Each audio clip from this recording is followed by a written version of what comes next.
Bantuan bagi warga yang terdampak bencana gempa Cianjur terus mengalir yang diberikan oleh sejumlah warga dari luar Cianjur, baik secara kelompok, komunitas maupun pribadi dan perusahaan. Ikatan Keluarga Besar Kurai Tajiraya yang merupakan perkumpulan perantau Minang yang ada di Jabodetabek melakukan penyaluran bantuan bagi korban bencana gempa Cianjur. Sebanyak 1.000 paket sembako, ratusan butir telur, selimut, pakaian, dan alas tidur dibagikan langsung untuk ratusan kepala keluarga yang berada di Kecamatan Cugenang, tepatnya di Desa Sukajaya, Kampung Legok Jaya, dan beberapa kampung lainnya. Bantuan merupakan hasil dari dana yang terhimpun dari anggota dan pengurus, serta bantuan dari pribadi yang langsung disalurkan oleh pengurus IKTR.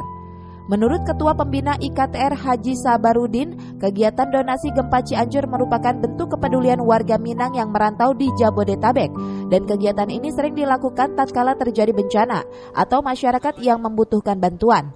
Sebelum melakukan penyaluran bantuan, Dewan Pembina IKTR melakukan survei terlebih dahulu untuk tujuan bantuan tepat sasaran, guna menghindari salah sasaran bantuan. Hari ini kita menyerahkan bantuan kepada masyarakat yang ada dampak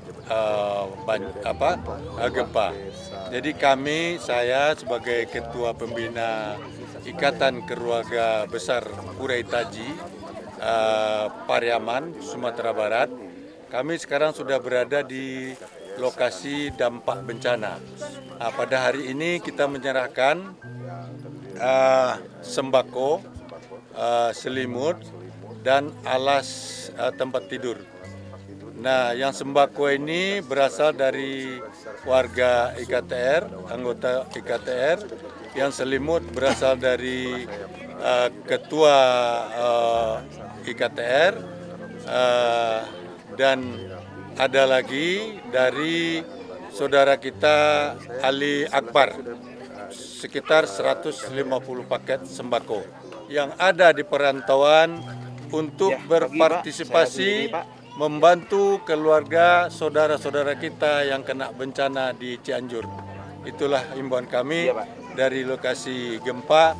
Terima kasih. Assalamualaikum warahmatullahi wabarakatuh. Dari Cianjur, Tim Liputan melaporkan.